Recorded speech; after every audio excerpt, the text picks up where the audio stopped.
اس لیے انہوں نے عیسیٰ علیہ الصلوۃ والسلام کو جھٹلا دیا. انہوں نے تورات کے بعض احکامات کو جو منسوخ ہو گئے انہیں بھی جھٹلا دیا تھا. قرآن پر بھی انہوں نے اعتراض کیا. جب پہلا حکم اللہ تعالیٰ کا تھا, دوسرا تھا, تو وہ منسوخ کیوں ہوا؟ اللہ نے اس کے کئی جواب دیے. پہلے جواب کی تفصیل یہ ہے, پہلا حکم در حقیقت ہوتا ہے اتنی مدت کے لیے ہوتا ہے جتنی مدت کے لیے حکم بھیجا جاتا ہے. بعد میں جب وہ حکم کی میعاد یا مقدار ختم ہو جاتی ہے پھر اس کی جگہ پر دوسرا حکم دیتے ہیں. اس وقت تک وہ پہلا حکم عین حکمت تک ہے, اور بعد میں اس جیسے یا اس سے بہتر دوسرے حکمت کی ضرورت ہوتی ہے تو وہ جاری کر دیا جاتا ہے. کائنات میں ہر وقت اس کا مشاہدہ ہو رہا ہے. نطق جیسے کائنات میں ہر وقت اس چیز کا مشاہدہ بھی ہو رہا ہے. آپ دیکھو گے کہ پہلے اور چیز کی ضرورت ہوتی ہے, پھر اس سے آگے اور ضرورت پڑ جاتی ہے, اور ضرورت مثلا جو ہے اس کا مشاہدہ ہو رہا ہے نطفہ سے علقہ. یہ دیکھیں پہلے ماں کے پیٹ کے اندر نطفہ ہوتا ہے, نطفہ سے پھر علقہ بن جاتا ہے, علقہ سے پھر مضغہ بن جاتا ہے, مضغہ سے پھر ہڈیاں, ہڈیاں سے جنین, جنین سے بچپن, جوانی, بڑھاپا, موت, قیامت. سب ایک چیز ایک کے بعد دوسری نسخ ہوتی آ رہی ہے. اسی طرح موسم سرما کا آ جانا, موسم بہار کا, موسم گرمی کا, برسات کا, اسی طرح رات کا, دن کا آ جانا, یہ ساری ایک طبیب بھی, ڈاکٹر بھی ایک آدمی کی ایک وقت تک ایک دوائی تجویز کرتا رہتا ہے, اور جب اس کو دوسری دوائی کی ضرورت ہوتی ہے تو پھر وہ دوسرا جو ہے نسخہ اس کے لیے جو ہے لکھ کر دے دیتا ہے. تو مثالیں دیکھ لیں, قرآن کو کے ساتھ قرآن کو منسوخ کیا جا سکتا ہے, سنت بھی منسوخ کی جا سکتی ہے, سنت کے ساتھ سنت بھی منسوخ کی جا سکتی ہے. قرآن کے ساتھ قرآن کی نسخ کی مثال سورۃ النساء کی آیت نمبر 15 میں اللہ تعالیٰ نے زنا کرنے والی عورتوں کی سزا مقرر کی تھی کہ انہیں گھروں میں بند کر لو یہاں تک کہ انہیں موت اٹھا لے, یا اللہ تعالیٰ ان کے لیے کوئی اور راستہ بنا دے. پھر سورۃ النور کے شروع میں اللہ تعالیٰ نے زانی مرد, زانی عورت کو 100 کوڑے مارنے کا حکم دیا. پہلا حکم یہ تھا کہ انہیں باندھ دیا جائے, کمرے کے اندر بند کر دیا جائے. پھر دوسرا حکم دے دیا. اب دوسرے حکم سے پہلا حکم منسوخ ہو گیا. اس کو کہتے ہیں پہلا جو ہے منسوخ, بعد میں آنے والا ناسخ. اس کے ذریعے جو ہے پہلا منسوخ ہو گیا اور بعد میں آنے والا ناسخ ہو گیا. اور اسی طرح قرآن کے ساتھ سنت کے نسخ کی مثال یہ ہے, شروع میں روزے کی حالت میں مغرب کے بعد سو جانے کے بعد کھانا پینے اور بیوی کے پاس جانا منع تھا. پھر اللہ تعالیٰ نے قرآن مجید کے اندر حکم نازل کیا, فَالْآنَ بَاشِرُوهُنَّ وَابْتَغُوا مَا كَتَبَ اللَّهُ لَكُمْ وَكُلُوا وَاشْرَبُوا, کہ جو ہے اب تم اپنی بیویوں سے مغرب کے بعد جو ہے مباشرت بھی کر سکتے ہو, جو اللہ نے تمہارے نصیبے میں لکھا وہ آپ جو ہے تلاش بھی کرو. قبلے کی تبدیلی بھی قرآن کے ساتھ سنت کے نسخ کی مثال ہے. سنت کے ساتھ سنت بھی منسوخ ہوتی ہے, جیسے کہ جو ہے نبی صلی اللہ علیہ وسلم نے فرمایا, صحیح مسلم شریف کی روایت ہے اور حدیث نمبر 977 میں فرمایا, نہیتکم عن زیارت القبور فزوروها فانها تذکر الاخرہ, کہ میں نے تمہیں قبروں کی زیارت سے منع کیا تھا کہ تم اب قبروں کی زیارت کرو, تمہیں جو ہے ان کی قبروں کی زیارت کرنے کی اجازت دے دی گئی ہے. اور اسی طرح ایک حدیث میں فرمایا تھا کہ نہیتکم عن لحوم العزائی فوق 3, کہ میں نے تمہیں قربانیوں کو گوشت 3 دن سے زیادہ رکھنے سے منع کیا تھا. فامسکوا ما بدا لکم, اب تم رکھے رکھو جب تک تم چاہتے ہو. یہ بھی صحیح مسلم شریف کی روایت ہے. سنت صحیحہ کے ساتھ قرآن کے نسخ کی مثال خواہ وہ متواتر ہو یا نہ ہو, جیسا کہ سورہ النساء میں اللہ تعالیٰ نے ان عورتوں کو ذکر فرمایا جن سے نکاح حرام ہے, ان میں سے 2 بہنوں کا ایک نکاح میں جمع کرنا بھی حرام ہے, اور فرمایا وَأُحِلَّ لَكُمْ مَا وَرَاءَ ذَلِكُمْ, ان کے سوا سب عورتوں سے نکاح تمہارے لیے حلال ہے. اس آیت کے روح سے خالہ اور اس کی بھانجی, پھپھو اور اس کی بھتیجی کو ایک نکاح میں جمع کرنا جائز ہے, مگر رسول اللہ صلی اللہ علیہ وسلم نے منع فرما دیا تو حرام ہو گیا. اس پر امت متفق ہے. اور ایک اور بات کو یاد رکھ لے, در حقیقت یہ سنت کے ساتھ کتاب اللہ سے زائد حکم کی مثال ہے. بعض لوگ کتاب اللہ پر زیادتی کو نسخ کہتے ہیں اور ان کے قول کے مطابق یہ نسخ کی مثال ہے, ورنہ شیخ محمد بن صالح العثیمین رحمہ اللہ تعالیٰ نے فرمایا, سنت کے ساتھ قرآن کی نسخ کی کوئی قابل اطمینان مثال مجھے نہیں ملی. نسخ کے احکامات میں ہوتا ہے, خبر میں نہیں ہے, ورنہ ہر جھوٹا شخص جب اس کی پیشین گوئی یا گزشتہ یا موجودہ واقعے کی کوئی خبر کی غلط نکلے تو کہہ دے گا یہ منسوخ ہو گئی ہے, جیسے کہ مرزا غلام محمد قادیانی کو مریدوں نے قرآن مجید کے منسوخ ہونے کی مثال دی ہے اور فرمایا وما لکم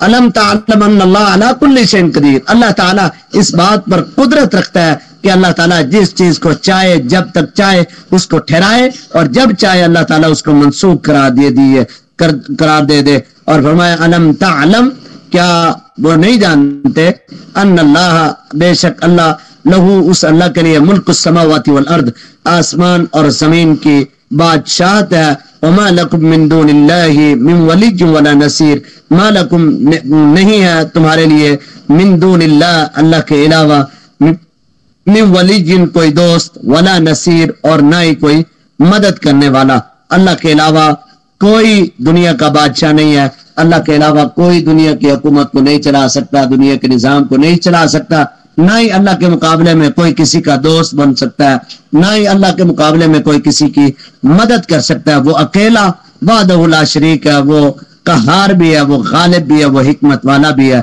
یہ اللہ تعالیٰ کی قدرت کا بیان تھا جی۔ حدیث مبارک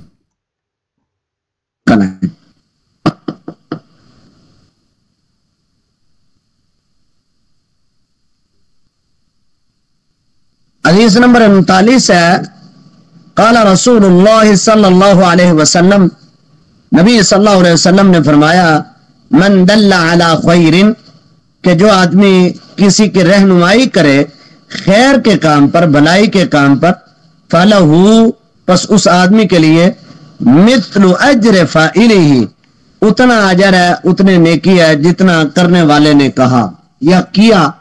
اب ایک آدمی کسی کو کوئی نیکی کا کام بتا دیتا ہے، کہہ دیتا ہے کہ بھائی یہ نیکی کرو، اگر وہ آدمی نیکی کرنے لگ جاتا ہے اور جب تک وہ نیکی کرتا رہتا ہے، جس نے اسے نیکی پر لگایا تھا اس کے نامہ اعمال میں، بینک اکاؤنٹ میں وہ نیکیاں چلتی رہیں گی، بڑھتی رہیں گی، بڑھتی رہیں گی، اضافہ ہوتا ہی رہے گا۔ یہ یوں سمجھو کہ یہ بہت بڑا جو ہے فائدہ کا سودا ہے کہ آدمی کسی کو کہے اور اگلا عمل کرنا شروع کر دے۔ نبی علیہ الصلوۃ والسلام نے فرمایا کہ انسان کے مرنے کے بعد 3 چیزوں کا اس کی قبر کے اندر بھی اس کو فائدہ ہوتا رہتا ہے۔ اذا مات الانسان انقطع عنہ عمله الا من 3، کہ جب آدمی فوت ہو جاتا ہے 3 چیزوں کا اس کی قبر کے اندر بھی فائدہ ہوتا رہتا ہے۔ پہلی چیز فرمایا کہ صدقۃ جاریہ، کہ اس آدمی نے کوئی اللہ کے راستے میں کوئی کام ایسا کر دیا کہ جو چلتا رہو، لوگ اس سے فیض یاب ہوتے رہے، کوئی نلکا لگوا دیا، کسی کا گھر بنوا دیا، مسجد میں پیسہ لگا دیا، جب تک وہ چلتا رہے گا اس کے لیے ثواب چلتا رہے گا۔ اور دوسری چیز فرمایا ولد صالح یدعو لہ، نیک اولاد، نمازی اولاد، قرآن پڑھنے والی اولاد، دین پر عمل کرنے والی اولاد، جب تک دین پر عمل کرتی رہے گی اس کے مرنے والے کو اسی طرح آگے فائدہ پہنچتا رہے گا۔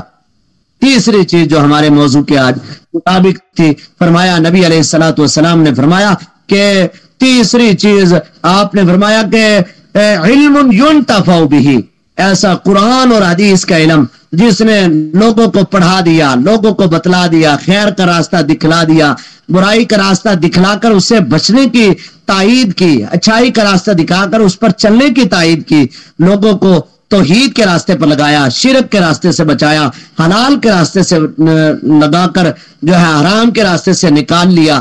یہ لوگ یوں سمجھو کہ ان کے جانے کے بعد جتنے لوگ کار خیر کے کام کرتے رہیں گے، منبر و محراب کے وارثین جو لوگوں کو ہدایت کے راستے کی طرف بلاتے رہتے ہیں، یہ جب تک اچھا کام کرتے رہیں گے، دین کے اوپر عمل کرتے رہیں گے، ان کی نصیحتوں پر عمل کرتے رہیں گے، اس کے مرنے کے بعد بھی صدقہ جاریہ چلتا رہے گا۔ یہی وہ حدیث ہے جو فرمایا من دل علی خیر فلہ مثل اجر فاعلہ، جس نے کسی کو اچھے کام پر لگایا، ہدایت کے کام پر لگایا، تو اس کے جانے کے بعد بھی اس کو اس کے عمل کا اجر ثواب ملتا رہے گا۔ اور اللہ تبارک و تعالیٰ سے دعا ہے اللہ مجھے اور آپ کو خیر کے کاموں میں بڑھ چڑھ کے حصہ لینے کی توفیق عطا فرمائے، نیکی کے کام کرنے کی بھی توفیق عطا فرمائے، اور نیکی کی نشر و اشاعت بھی کرنے کی توفیق عطا فرمائے، برائی کے کاموں سے بچنے کی بھی توفیق عطا فرمائے، اور برائی کو بیان کرنے کی بھی توفیق عطا فرمائے۔ اس لیے میں نے کل بھی بتائی تھی، بہت اہم دعا، اس کو آپ یاد رکھ لیں۔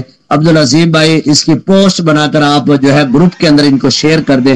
یہ والی دعا اللہم ارنا الحق حقا وارزقنا اتباعہ وارنا الباطل باطلا وارزقنا اجتنابہ.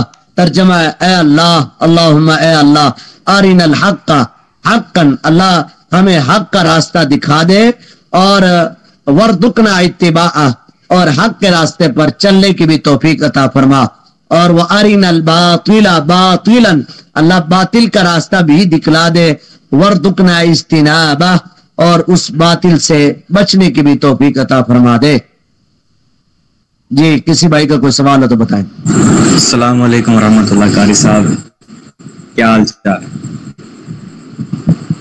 وعلیکم السلام ورحمۃ اللہ وبرکاتہ. جی بھائی جان کیا حال ہے؟ میں ٹھیک، اللہ کا شکر. قاری صاحب سوال جو ہے وہ داڑھی کے متعلق ہے کہ ایک مٹھ کی جو داڑھی جو سنت ہے رسول اللہ صلی اللہ علیہ وسلم نے بتائی ہے، اگر اس سے تھوڑی سی کم ہو تو کیا یہ حرام کے دائرے میں چلی جائے گی یا مکروہ ہو جانا اس طرح؟ اس بات کو یاد رکھ لے، داڑھی کے بارے میں حدیث میں 5 الفاظ آتے ہیں. 5 الفاظ ہی یہ ہیں: اوف اللحا، وفر اللحا، وصف اللحا، زین اللحا، وفر اللحا. کہ داڑھیوں کو لمبا کرو، داڑھیوں کو خوبصورت کرو، داڑھیوں کو جو ہے معاف کر دو، داڑھیوں کو لٹکاؤ. ٹھیک ہے. اب اس سارے حدیث کا خلاصہ، ان احادیث کا یوں سمجھو کہ خلاصہ یہ نکلتا ہے کہ داڑھی کو کٹوانا نہیں چاہیے، داڑھی کو معاف کر دینا چاہیے. یہ جو لوگ ایک مٹھ کی داڑھی رکھتے ہیں، نبی صلی اللہ علیہ وسلم کی اللہ کی طرف سے جو ہے احادیث کے اندر یہ بات ذکر ہے کہ اللہ کی طرف سے یہ آپ کی اتنی تھی، آپ نے کبھی کٹوائی نہیں تھی، اور لیکن ہم اس کو کاٹ کر اس کے مطابق کریں تو یہ بالکل زیادتی ہے سراسر. تو آپ نے فرمایا وفر اللحا، اوف اللحا، لوگوں داڑھیوں کو معاف کرو، داڑھیوں کو لٹکاؤ، داڑھیوں کو جو ہے خوبصورت کرو، کنگا کر کے تیل لگا کر اس کو خوبصورت بنا کر رکھو. ٹھیک ہے. لیکن داڑھی جو ایک مٹھ کے رکھنے کی روایت آتی ہے وہ ساری کی ساری یوں سمجھ لو کمزور ہے. یا کچھ صحابہ کرام کا عمل ملتا ہے، جو صحابہ کرام حج کے موقع پر جاتے تھے تو حج کے موقع پر وہ پھر ایک مٹھ کے برابر داڑھی پکڑ کے نیچے سے کاٹ دیتے تھے. یہ عبداللہ ابن عمر رضی اللہ تعالیٰ عنہ کا عمل تھا، یہ ان کا اپنا عمل تھا. تو نبی علیہ الصلوۃ والسلام کا یہ عمل نہیں ہے کہ آپ نے ایک مٹھ کی داڑھی رکھی اور باقی داڑھی کے بال آپ نے کٹوا دیے. یہ کسی بھی صحیح حدیث کے اندر آپ علیہ الصلوۃ والسلام سے موجود نہیں ہے کہ آپ نے داڑھی کا ایک بال بھی کٹوایا ہو. جزاک اللہ قاری صاحب. جی بھائی جان، اللہ آپ کو برکت دے، اللہ آپ کو خوش رکھے، آباد رکھے. جی اور کوئی بھائی؟